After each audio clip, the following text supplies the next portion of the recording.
Hello दोस्तों, मैं doctor Narpat Solanki Bangalore से। अभी काफ़ी दिन से मेरे पास बहुत सारे कॉल आ रहे हैं और ये पूछ रहे हैं ब्लैक फंगस, वाइट फंगस और इसके बारे में जो लोगों के अंदर घबराहट है उसको देखते हुए मैं ये वीडियो बना रहा हूँ। और इसके बारे में मेरे को हमारे जीटो के बेंगलोर चैप्टर के अध्यक्ष श्री अशोक जी नागौरी ने भी मेरे को बोला कि डॉक्टर साहब एक छोटा सा वीडियो बनाइए जिससे कि लोगों के दिमाग में जो परेशानी हो रही है ये ब्लैक फंगस और इसके बारे में, तो मैं ये बोलना चाहता हूँ कि बीमारी जितना आपको बताया गया उससे बहुत ही कम है। इसमें कोई घबराने की ज़रूरत नहीं है और ये कोई नई बीमारी नहीं है। ये कोई कोरोना से इसका डायरेक्ट रिलेशन कभी भी कुछ भी नहीं है। ये क्या हुआ है कि ये मीडिया ने जो भी टीवी के ऊपर है या अपने न्यूज़पेपर में देखते हैं वो लोग एक टीआरपी के चक्कर में इतनी सारी इसने हवा खड़ा कर दिया है। मैं ये नहीं कहता कि बीमारी नहीं है, बीमारी है। जब मैं पढ़ता था, आज से 35 साल पहले की बात कर रहा हूँ, कि तब भी ये बीमारी होती थी। और ये बीमारी ऐसी है कि किसी एक से दूसरे में कभी भी नहीं जाती है। और ये बीमारी किस में आती है उसके बारे में मैं आपको थोड़ी सी जानकारी देना चाहूँगा। ये बीमारी ज़्यादातर जिनके अंदर इम्यूनो कम्प्रोमाइज्ड लोग होते हैं, जैसे किसी को कैंसर है या कैंसर की दवाई चल रही है, या जो बॉडी से बहुत वीक है, या तीसरा जो अनकंट्रोल्ड डायबिटीज़ है, या जिनको स्टेरॉइड्स ले रहे हैं वो किसी भी कारण से, वेदर कोविड के कारण ले रहे थे या नॉन कोविड के कारण ले रहे थे, या जो लोग काफ़ी दिन तक आईसीयू में रहे हैं जिनको कंटिन्यूस ऑक्सीजन लगी है, या जो वेंटिलेटर पे रहे हैं, उन लोगों को ये बीमारी आने के ज़्यादा चांस रहते हैं।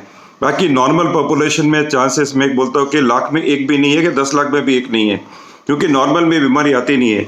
ये एक्चुअल में ये फंगस, ब्लैक फंगस जो भी बोल रहे हैं, इसका मेडिकल नाम है वो है म्यूकोमाइकोसिस। और ये ब्लैक और वाइट ये दोनों का आपके चक्कर में पड़ने की जरूरत नहीं है। ये डिफरेंट वेराइटीज़ है, वेरिएंट्स हैं जो एक ही फंगस के अलग अलग होते हैं। जो फंगस जो क्या होती है कि जैसे अपने ब्रेड होती है या रोटी पड़ी है, बासी रोटी होगी, 1 या 2 दिन के बाद में अपन देखते हैं उसके ऊपर जो फंगस आ जाती है, उसको फूलन बोलते हैं अपन, तो वो फंगस है। वो चीज़ यहाँ होती है। जहाँ पे भी नमी ज़्यादा होगी वहाँ पे ये फंगस ग्रो करती है। बट अनफॉर्चुनेटली क्या है कि जब भी बॉडी में ये फंगस आ जाती है तो इसका इलाज ज़रा मुश्किल हो जाता है। पर सबसे पहले मैं वापस ये बोलना चाहता हूँ कि ये बीमारी बहुत कॉमन नहीं है। ये उन्हीं लोगों के है जो मैंने आपको पहले बताया, उन लोगों के लिए है। और क्या होता है कि जब भी कोई भी आदमी ज़्यादा दिन तक कंटिन्यूस ऑक्सीजन पे रहा तो आपने देखा होगा कि जब भी जो ऑक्सीजन आती है एक बॉटल के थ्रू जिसमें पानी भरा होता है उसके थ्रू आती है, वो ऑक्सीजन को वेट करने के लिए, ह्यूमिडिफाई करने के लिए रखते हैं, क्योंकि ड्राई ऑक्सीजन शरीर में हम नहीं ले सकते, उसमें थोड़ी सी नमी होनी चाहिए। तो भी क्या होता है कि कंटिन्यूसली लेते लेते जब नमी ज़्यादा है और उस बॉटल में पानी अगर कोई कारण से इन्फेक्ट हो गया है या ट्यूब इन्फेक्ट हो गई है या 5 से 7 दिन 10 दिन तक अपन को ऑक्सीजन चली और ऑक्सीजन ट्यूब साफ नहीं की, तो उसमें कभी कभी ये जो फंगस है वो उसमें आ जाती है और वो नाक में जाती है। सबसे पहले फंगस नाक में ही जाती है, कि मुंह में वगैरह में डायरेक्टली नहीं आती है। जो मुंह में है, जो थ्रश बोलते हैं मुंह में आती है उसके, वो केसेस अभी बहुत कम है। तो ये क्या है कि जब एक बार नाक में आ जाती है तो वहाँ पे इसकी एक परत बन जाती है। परत बन के धीरे धीरे ग्रो करते करते करते सबसे पहले साइनस में पहुँचती है, नीचे जाओगे तो दांतों के अंदर, जबड़ों के अंदर उधर चली जाती है, ऊपर जाओगे तो आँख आ जाएगी और उससे भी ऊपर चढ़ गया ये तो फिर ब्रेन में चला जाता है। बट इसकी प्रोसेस बहुत स्लो है।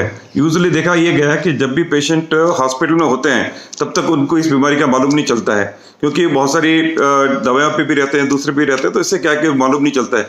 जब वो घर आ जाता है एक बार आदमी, जो जैसे मैंने वापस मैं आपको ये रिपीट करना चाहता हूँ कि जो लॉन्ग टर्म ऑक्सीजन पे रहे हैं, इम्यूनो कम्प्रोमाइज्ड है, जो स्टेरॉइड के ऊपर ज़्यादा रहे हैं और जिनकी बॉडी इम्यूनिटी बहुत ही कम है, उन लोगों में कभी कभी क्या होता है कि जैसे नाक से थोड़ा खून आना या ब्लैक कलर का पानी आना या थोड़ा यहाँ पे नाक के आसपास में दर्द होना या आँख के ऊपर दर्द होना, ये कॉमन चीज़ है।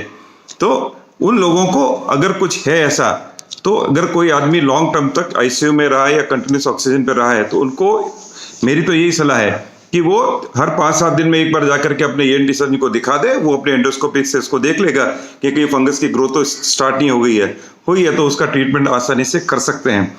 पर होता क्या है, जब ज़्यादा बढ़ जाती है तब अपन डॉक्टर के पास पहुंचते हैं, जब तक ऑलरेडी ये फैल चुकी होती है तब बोलते हैं कि भाई देखो दवाई दे रहे हैं, नहीं हुआ तो जबड़ा निकालना पड़ेगा, आँख निकालनी पड़ेगी। तो ये सब चीज़ें बहुत आजकल देखने में मिल रही है। अभी हो क्या रहा है कि यूजुअली एक आईसीयू में जो नॉर्मल डेज में जब कोविड नहीं था तो समझिए कि अगर 10 बेड थे तो उसमें 2 या 3 के ऊपर वेंटिलेटर रहता था या हाई ऑक्सीजन पे रहती थी और केयर बहुत अच्छी होती थी। अभी क्या इतनी मारामारी है बेड्स की कि भाई ऑक्सीजन बेड चाहिए, किसी को आईसीयू में बेड चाहिए, किसी को वेंटिलेटर चाहिए। अभी एक पेशेंट गया नहीं और दूसरा पेशेंट आता है, वो बाहर खड़ा है, वो मरने वाला है। तो जब हमारे यूजुअली क्या होता है कि 2 से 3 घंटे हमको पूरा इसको क्लीन करने में लगता है। एक बेड को जब खाली होता है उसको साफ करो, उसको सैनिटाइज करो पूरा, उसके बाद में जितने भी कंज्यूमेबल सब चेंज करने पड़ते हैं, उसके बाद में ही नेक्स्ट पेशेंट को ले सकते हैं। पर अभी की पोजीशन में ऐसा है कि कोई आदमी 1 मिनट के लिए भी तैयार नहीं है कि नहीं सब डालो, जो भी होगा देखेंगे। और डॉक्टर को भी यही करना पड़ता है, चलो एक बार तो डालो, बचेगा तो फिर बाद में देखेंगे। तो ये हालत में कई बार थोड़ा सा जो हाइजीनिक लेवल है वो भी कम हो जाता है। और दूसरा, इतनी दिन तक जो भी जिसने भी कोविड की भी दवाएं ली है जिसमें स्टेरॉइड एक मुख्य है, तो वो स्टेरॉइड इसलिए देना जरूरी है कि अगर नहीं दोगे तो आदमी ऐसे ही मर जाएगा।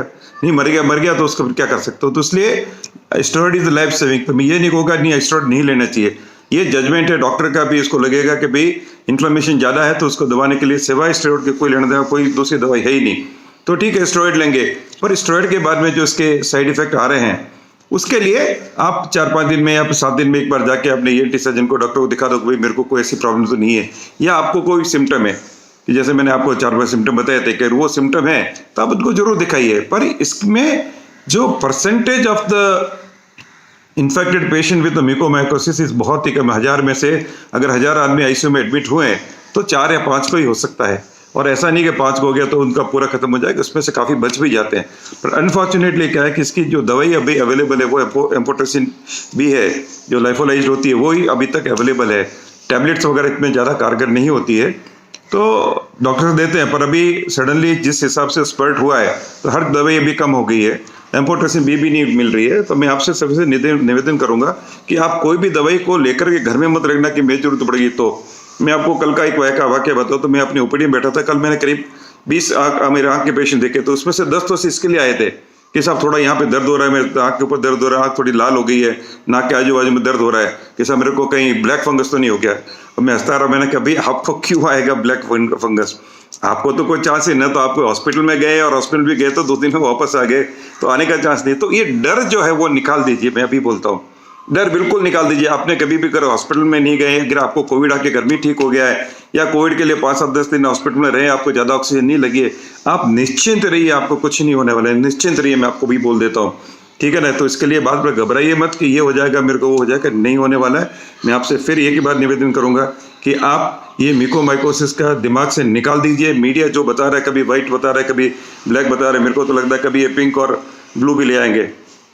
इनको कुछ न कुछ मसाला चाहिए वो दे रहे हैं। मैं ये नहीं कहता कि वो गलत कह रहे हैं, पर वो आउट ऑफ प्रोपोर्शनेट चीज बता रहे हैं, उनके लिए कोई नई चीज होगी। अरे भाई तो बहुत पुरानी बीमारी है और every hospital knows about it कि भाई जब भी लॉन्ग टर्म में है तो म्यूकोमाइकोसिस ये कॉमन सुपरएडेड इन्फेक्शन बोलते हैं, तो ये सुपरएडेड इन्फेक्शन है ठीक है, मानते हैं। पर इसका ट्रीटमेंट भी अगर सही से टाइम से हो जाता है तो अच्छा है। पर कब जब बहुत ज़्यादा लेट हो जाता है तो एक बात एक अलग है।